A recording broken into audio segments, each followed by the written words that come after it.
الرحمن الرحیم۔ ہمارا آج کا عنوان ہے سلطان نور الدین زنگی کے عہد میں روضہ رسول میں نقب زنی کی ناکام کوشش۔ دوستوں سے التماس ہے کہ میرے چینل کو سبسکرائب فرمائیں اور بیل آئیکن دبا دیں۔ مملکت اسلامیہ کے دارالحکومت دمشق میں یہ ایک پرسکون رات تھی۔ ہر طرف سناٹا چھایا ہوا تھا۔ بادشاہ وقت سلطان نور الدین زنگی نماز عشاء سے فارغ ہو کر ذکر و اذکار اور نبی کریم صلی اللہ علیہ وسلم پر درود شریف پڑھنے میں مشغول تھا۔ بعد ازاں وہ بس بستر پر دراز ہو گیا اور نیند نے اسے آ لیا۔ تہجد کے وقت معمول کے مطابق اس کی آنکھ کھل گئی، نماز تہجد ادا کی اور پھر سو گیا۔ چند ہی لمحے گزرے تھے کہ بادشاہ اچانک گھبرا کر اٹھ بیٹھا۔ چہرے پر اضطراب کی کیفیت نمایاں تھی۔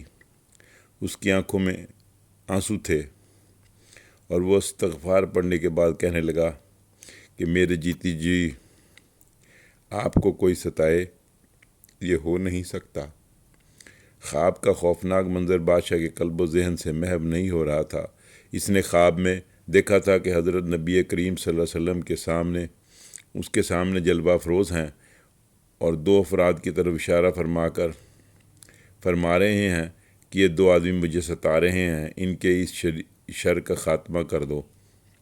بادشاہ نے فوراً نرم بستر کو خیر آباد کہا اور اپنے دانش مند وزیر جمال الدین موصلی کو طلب کیا۔ اس کے سامنے خواب میں جو کچھ منظر دیکھا تھا وہ وزیر کو بیان کر دیا اور اس کے ساتھ ہی حکم دیا کہ اب ہم یہاں ایک پل بھی نہیں ٹھہریں گے، بلکہ ہم ابھی مدینے کے لیے روانہ ہو جائیں گے۔ مدینہ جانے کی تیاری کی جائے۔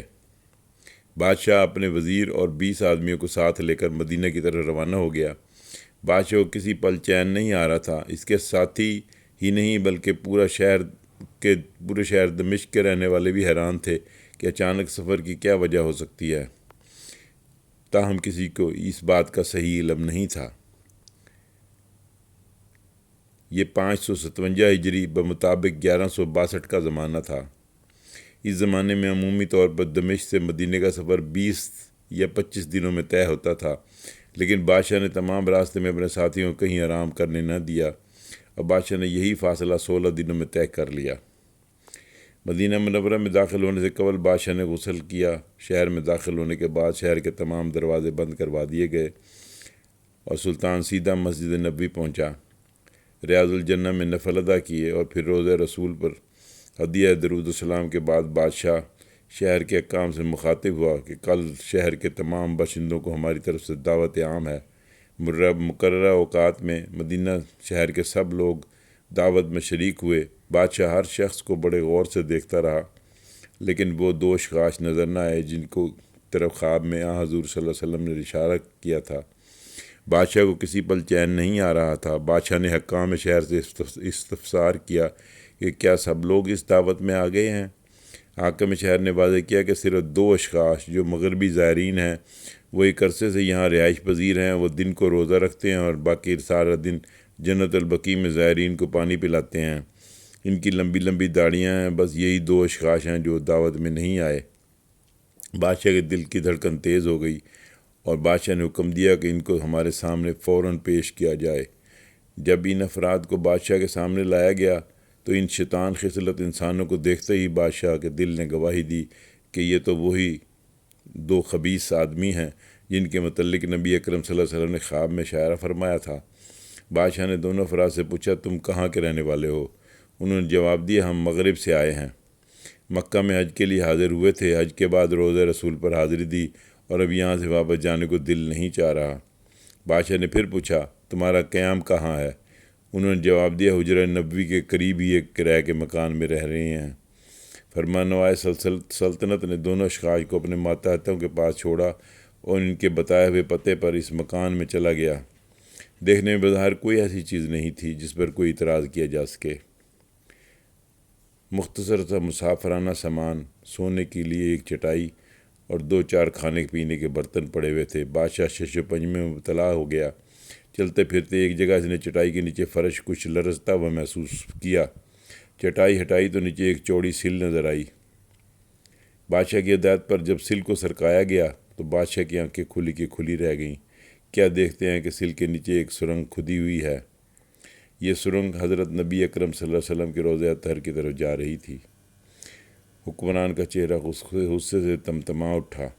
بادشاہ تیز تیز قدموں سے لوٹا اور حکم دیا ان دونوں شیطان صفت آدمیوں کو پابند زنجیر میرے سامنے پیش کیا جائے۔ بادشاہ نے ڈانٹ کر پوچھا، سچ سچ بتاؤ تم کون لوگ ہو اور کہاں سے آئے ہو؟ بادشاہ کی گرجدار آواز سے ان کی ٹانگیں کانپنے لگیں۔ دونوں بہروپی اپنے اصل روپ میں پہچانے جا چکے تھے۔ دونوں جواب دیا کہ ہم مغرب سے آئے ہیں، ہمیں اپنی قوم کی طرف سے آپ کے پیغمبر کی آخری آرامگاہ نعوذ باللہ چرانے کے لیے مأمور کیا گیا تھا، لیکن افسوس جب ہمارا تھوڑا سا کام باقی رہ گیا تو ہمیں گرفتار کر لیا گیا۔ فرمان روا نے دونوں مجرموں کو قانون کے مطابق سزائیں دینے کا حکم جاری کیا۔ حکمران کے آنکھوں سے آنسوؤں کا ایک سیلاب بہہ اٹھا۔ آنسو تھے کہ تھمنے کا نام نہیں لے رہے تھے۔ بادشاہ نے سسکیوں کے درمیان کہا کہ میرے نصیب کہ اس کام کے لیے حضور پاک نے اس غلام کو منتخب فرمایا ہے۔ ناپاک سازش کا خاتمہ ہو چکا تھا۔ حکمران نے معمار بلائے اور ہدایت کی کہ روضہ رسول کے چاروں طرف اتنی گہری خندق کھود دی جائے کہ پانی نکل آئے، پھر اس خندق کو پگھلائے ہوئے سیسے سے بھر دیا جائے۔ اس پر عمل ہوا۔ یہ خندق روضہ رسول کے گرد آج بھی موجود ہے۔ یہ سعادت جب جس عظیم مسلمان فرمان روا کو نصیب ہوئی، دنیا اسے سلطان نور الدین زنگی کے نام سے جانتی ہے۔ انہوں نے اپنے 28 سالہ دور حکومت میں 1146 تا 1174 مغرب کی صلیبی طاقتوں کو پیدر پے شکستوں سے دوچار کر کے ان کا سکون تہ و بالا کر دیا تھا اور ان کے غاصبانہ قبضے سے بیت المقدس کی بازی یابی کے لیے راہ ہموار کر دی تھی۔ ان کا عہد بلا شبہ اسلامی تاریخ کا ایک عہد زریں تھا۔ زنگی تاریخ اسلام کی ان چند شخصیات میں شامل ہیں جن کا شمار اسلام کی عظیم شخصیات یا ہیروز میں ہوتا ہے۔ ان کا اصل نام محمود تھا، جبکہ کنیت ابو القاسم تھی، اور نور الدین ملک العادل اور ناصر امیر المومنین آپ کے القاب تھے۔ آپ کی پیدائش 511 ہجری میں ہوئی تھی اور وفات 58 سال کی عمر میں 569 ہجری میں ہوئی۔ تاریخ اسلام کے مشہور مورخ اور سلطان نور الدین کے ہم عصر امام ابن اسیر اپنی تاریخ الکامل فی تاریخ میں لکھتے ہیں، میں نے اسلام میں عہد کے حکمرانوں سے لے کر اس وقت تک کے تمام بادشاہوں کی تاریخ کا مطالعہ کیا ہے، سوائے خلفائے راشدین اور حضرت عمر بن عبدالعزیز کے۔ نور الدین سے زیادہ بہتر فرمان روا میری نظر سے نہیں گزرا۔ تاریخ الکامل صفحہ نمبر 56 جلد نمبر 10۔ سلطان نور الدین زنگی کی جلالت کے صرف اپنے ہی نہیں غیر بھی متعارف تھے۔ سلطان زنگی کے دہی دور میں ایک عیسائی پادری ولیم سوری نے اپنی کتاب میں، جس کا نام ڈیڈز ڈن بیانڈ سی، میں نور الدین زنگی کی تخت نشینی پر لکھا تھا: a wise and prudent man and according to the superstitious tradition of his people, one who feared God. He was fortunate also that greatly increased the heritage which was left by him. Volume 2, page 146۔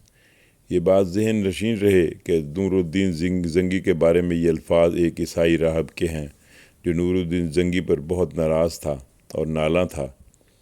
اس نے صلیبی الغار کو روکا ہوا تھا، لیکن جب نور الدین کا انتقال ہوتا ہے تو یہی پادری کہتا ہے: he was just prince, valiant and wise, and according to the tradition of his race a religious man. Volume 2 page number 234۔ Sultan Nur Uddin Zangi کے فضائل و کارنامے لکھنے بیٹھے تو پوری ایک کتاب تیار ہو سکتی ہے۔ اس لیے ہم نور الدین زنگی کے عہد کے اس واقعے کے متعلق ہی کچھ عرض کریں گے جس کا مندرجہ بالا طور پر ذکر کیا جا چکا ہے۔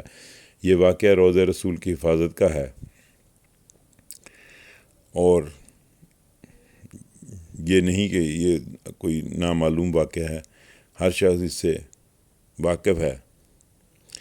امام شمس الدین سخاوی وفات 902 ہجری اپنی کتاب اعلان بالتوبیخ میں لکھتے ہیں کہ یہ بھی ضروری ہے کہ مورخ نقل کے طریقوں سے اچھی طرح واقف ہو، جو کہ بات